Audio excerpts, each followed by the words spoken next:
been through a couple of hectic months this year, and as the year ahead a couple of weeks ago and the month ahead last week shows, it doesn't really look like it's getting much lighter.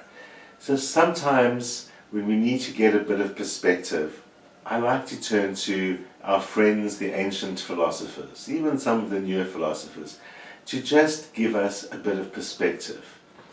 We're living in a world where it seems that we are surrounded by selfish people, by greedy people, by people, I'm talking leaders, who seem to be willing to do whatever it takes to satisfy their own selfish needs. And somewhere along the line, really seems to me that us, we, the people, ordinary folk, have been left along the wayside. That it seems as if all those that we entrust our power to, that we entrust our lives to, by voting for them, and by giving them our tax money, and by supporting their system, don't return the favour by considering us the same way. Could it be that they aren't any good? Could it be that they really are bad, wicked, evil at worst? Or what is good? Is it their responsibility to do good? The real question of what is good is a question that philosophers have debated and dealt with for eons, and the principle of the highest good, or summum bonum as it's called in the philosophical trade, is a quest that has occupied the minds of some of the greatest philosophers. So what is the highest good? What is the highest good, and how do we achieve it? Are we capable of living our lives to pursue the highest good? That expression, that concept, summum bonum, the highest good, actually comes from the Roman philosopher and politician and orator Cicero, perhaps one of the greatest orators in the Roman era. And he says that it is evident that by our own nature we hate pain. And it is also evident that we are actually impelled by nature to love those who are our children, who are our family. And so Cicero says, from that it arises that nature's idea of the highest good is our love of others. That one man, he says, ought never to appear unfriendly to another, for the simple reason that he too is a man. And of course the same applies to women. And apologies for the nowadays somewhat archaic way of referring to us all as men, but the Roman and Greek philosophers and so on use that as the global term for all of us. So Cicero is saying that we are basically clearly pre-programmed to want to love and pre-programmed to hate pain. And he says, therefore, the greatest good must be love. And surely operating on love, which is nature's urge in us, must be the greatest good that we can do. It's a compelling thought. It's a powerful thought, because Cicero is saying the only goal we need to have is to achieve the highest good. And the highest good is essentially to love others as ourselves, as we would expect to be loved too. Because another person is the same as you. Their strongest urge is to love. Their greatest aversion is to pain. If we recognize that in each other, we can love each other. That is something that many great thinkers have tried to teach us, right from the most ancient of times to the most current of times. And yet we have lost the lesson. Or perhaps love is not the greatest good. When you look at the philosopher Spinoza, in his Ethics, he says the highest good is the knowledge of God, and the highest virtue of the mind is to know God. So the highest good is often mixed with the idea of virtue. What is the greatest virtue we can express? That is goodness. But as Spinoza says, the highest virtue is to know God, and the knowledge of God is the highest good. Well, not unusual for religion and philosophy to mix. And in fact, sometimes the religious angle removes a little bit of the human angle.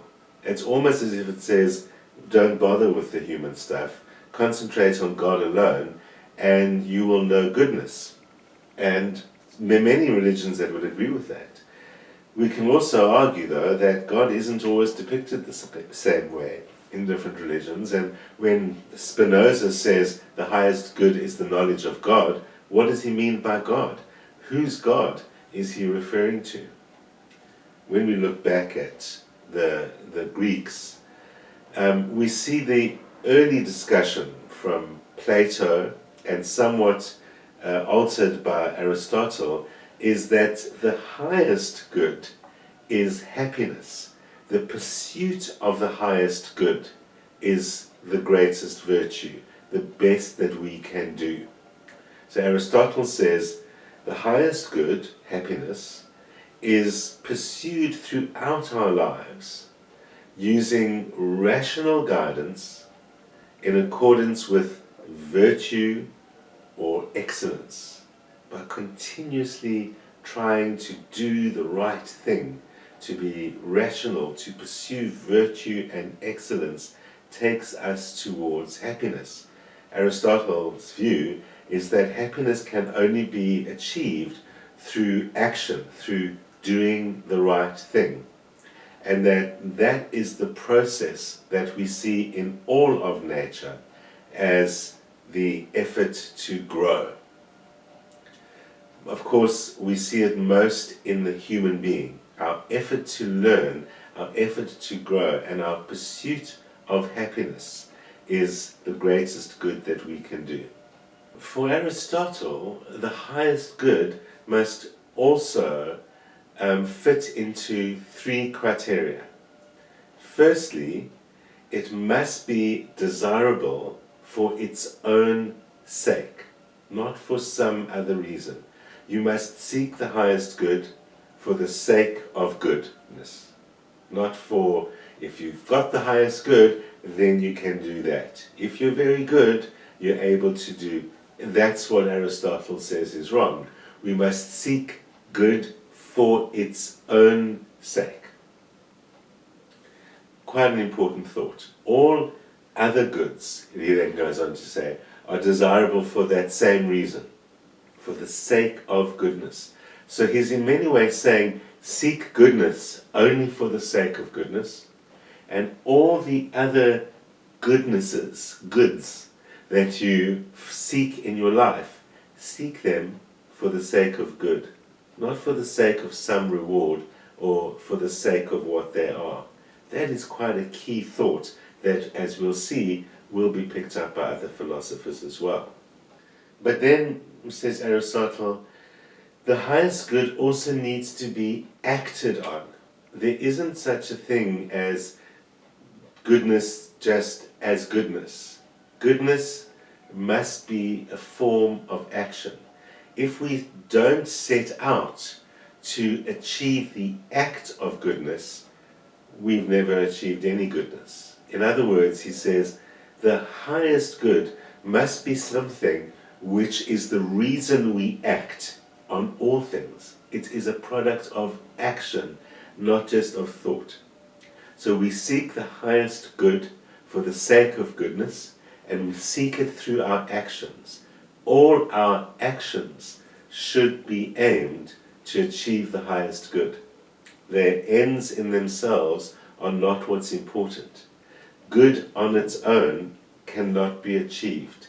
If we act to achieve goodness, we can achieve the highest good, happiness. We could always get into a discussion of what is happiness, and certainly in Aristotle's view, happiness equates with living well. We're not going to go down the road of what that is, but we can include the idea of contentedness, acceptance of life, and trying to do the right thing. Trying to do the right thing is a very important concept connected to pursuing the highest good in philosophy. Well, the philosopher Zeno, in discussing the nature of man, said that the highest good was living in accordance with nature. And he said, if you live in accordance with nature, you are automatically living in accordance with doing the right thing.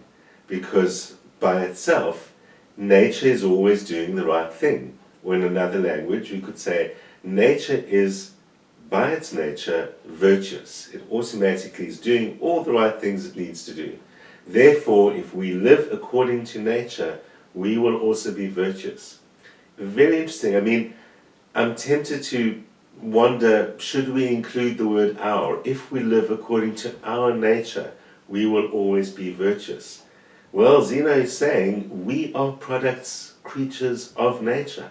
If we live truly according to how nature directs us, we will automatically live virtuously and therefore in pursuit of the highest good. Thinking back then to what I said at the beginning, how does that relate to our selfish behavior? Is our quest for power and our quest for resources natural? Does it really make sense in nature? Or is nature more cooperative? Is nature more everythingness? Well, Zeno is saying, look at nature. Nature lives according to virtue. Follow her example. And living according to virtue makes us virtuous. Certainly, the philosopher Chrysippus says that, considering as to whether we are creatures of nature, Chrysippus says, live according to our experience. If we live according to our experience, we automatically experience those things which naturally happen, which happen by nature. And he says our individual natures are all parts of the universal nature. And so, if the chief good is to live in a manner corresponding to nature, and that means corresponding to our own nature, we are automatically living in accordance with universal nature because we are part of it. So in answering the question, can I insert that our nature, Chrysippus is saying, yes, you can. Our nature is part of greater nature. And if nature acts according to the greatest good, if nature is always doing right by itself, and we are part of nature, then it follows that we have it in us to seek the highest virtue. We have it in us to naturally seek goodness. It is a very powerful thought because it deals with the question of, is our key nature good, evil, or something else, our true nature? And Chrysippus, winding it right back to nature, says, well, nature is always doing the right thing by itself. We know, we still say to this very day, look at nature. How does nature deal with something? Nature is always doing the right thing because nature's aim in the end is growth or happiness, as Aristotle might have said. So if nature in the end is always seeking growth, happiness, and we are part of nature, if we live true to our nature, we will always seek growth and happiness. We will always live in accordance with the quest for the highest good. You know, it may sound all deep and profound, but there is a bottom line that says, at the heart of human behavior, and this is also Chrysippus, at the heart of human behavior, we do express that. I mean, the Greeks say, look at the laws that we make and look at how we run our societies. You can see human nature there as well. And he says, and I would have to say arguably, that the way that we live our lives, the common law of mankind, is in the habit of forbidding the bad things and allowing the good things. That is an argument I'll take up with Chrysippus, because who says what's the good things and the bad things? But on the whole, and perhaps in a society that follows this philosophical principle of treating other people as yourself. He says the end result there is the laws which are made, the common laws, the natural practices, are really about doing good. And we all know that at heart, instinctively, the natural common law would be to treat others as ourselves, to treat them the way we expect to get treated, which is right since the beginning, the basic idea of seeking good. Basic idea of seeking good is recognizing that other people are just the same as us, recognizing that our most primal instinct is to love and to avoid pain. And so following those should be how we treat other people. Makes me think maybe we should be going back to those philosophers to think about how to do our societies and our politics, or at least to acknowledge that core principles are there. But we know that with politics, everything gets twisted and distorted, even to the point where politicians claim to be pursuing the highest good. Maybe we should learn to tell the difference between that and a means to an end, or the end is worth the means that we took to get there. Perhaps our argument about good and doing the right thing says that's not good enough. You have to do the right thing. The result must be goodness.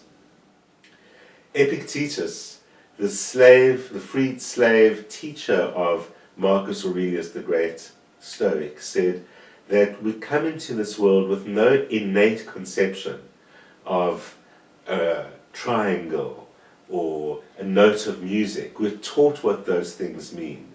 But on the other hand, we do come into the world with an innate conception of good, of bad, of noble, of shameful, of becoming, of unbecoming, of happiness and unhappiness, he says. We even have an innate perception of what is fitting or what is inappropriate, what is right to do and what is wrong to do. To the Stoics, the answer as to what is the highest good is virtue. They believe that if we act virtuously, everything else will follow appropriately, importantly from there. Happiness will follow, success will follow, meaning, reputation, honor, love follow from acting according to virtue. It's not as if they said that was easy, or that it would always be appreciated, or even seem appropriate in the circumstances. Even people close to us will sometimes think we're doing the wrong thing, possibly because it's about us and not about them. In the end, the great Stoic Marcus Aurelius writes in the Meditations, the only thing that matters is just that you do the right thing. The rest doesn't matter. Cold or warm, tired or well rested, despised or honored, dying or busy with other assignments. Because dying too, he says, is one of our assignments in life. There as well, just do what needs doing. Look inward. Don't let the true nature of anything elude you. Before long, all existing things will be transformed to either rise like smoke and become one with everything else, or be dispersed into fragments. To move from one else unselfish act to another with God in mind, with goodness in mind. Only there, delight and stillness, when jarred unavoidably by circumstances, revert at once to yourself. And don't lose the rhythm more than you can help, he says. You'll have a better grasp of the harmony if you keep on going back to that rhythm. To the ancients, if we let virtue lead the way, everything we do will be safe. There are only two things that matter when it comes to doing good unto others. You doing the good deed, and the other person benefiting from the good deed. Marcus Aurelius gives us a very powerful idea of good. he says, and of doing good, and of acting with love. He says, there are only two things that matter when it comes to doing good to other people. You doing the good deed, and the other person benefiting from that good deed. It is foolish to expect a third thing, like thanks, credit, or a favor in return. When you've done well, and another has benefited by it, why, like a fool, do you look for a third thing on top? Credit, or favor, or thanks. You've already done well. And that can liberate us from expectation, from resentfulness. Doing good is the good in itself. You do not need anything in return. The end aim of everything should be good. So if you do good, you've achieved the end aim. You don't need the other person to thank you. You don't need anything from them at all. Powerful thought.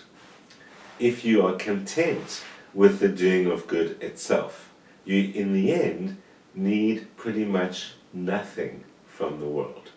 So he says, the answer to the question, why did you do the right thing, should always be because it was the right thing to do. Because when you hear or see another person do that, especially if they've been through difficulty and pain and hardship, as so many people do, and then and they've been through all of that as a consequence for doing that right thing, then you should really think there is a human being at their best. When we see another person do the right thing despite their circumstances, we are seeing the true nature of humanity. So Marcus says, why do you think you need thanks or recognition for having done the right thing? It's your job to do the right thing. In the end, there isn't a right answer as to what is the highest good, what is the right thing to do. The bottom line that we're seeing from the brief tour of the philosophers that I've looked at is that seeking to do good is a goal in itself. Achieving that good is the only achievement that is required. Everything we do should be aimed towards achieving that good, not its end goal. Whether that good is happiness or the lack of desiring anything, or just love, goodness itself. That's all we should seek. We need nothing else, and we need no thanks.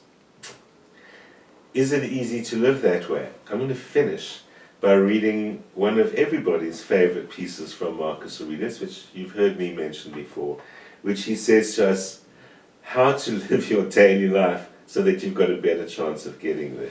And this is from Marcus Aurelius, book 2. He says, say to yourself first thing in the morning, today I shall meet people who are meddling, ungrateful, aggressive, treacherous, malicious, and unsocial. All this has afflicted them through their ignorance of true good and evil. But I have seen that the nature of good is what is right, and the nature of evil is what is wrong. And I have reflected that the nature of the offender himself is just like my own, not a relative or an offspring, but a sharing in the same mind, the same fragment of divinity. Therefore, I cannot be harmed by any of them, as none will infect me with their wrong. We are parts of the same divinity. Nor can I be angry with someone or hate him. We are part of the same divinity. We are born for cooperation, like feet, like hands, like eyelids, like rows of upper and lower teeth. So to work in opposition with one another is against nature, and anger or rejection is opposition of nature. Remember that when you get up, and I think we'll learn the lesson of love a lot easier and achieve virtue, the common good, happiness, once and for all. Sometimes the answer is really simple. We just got to go out there and make it happen. I'll see you again next week at the same time.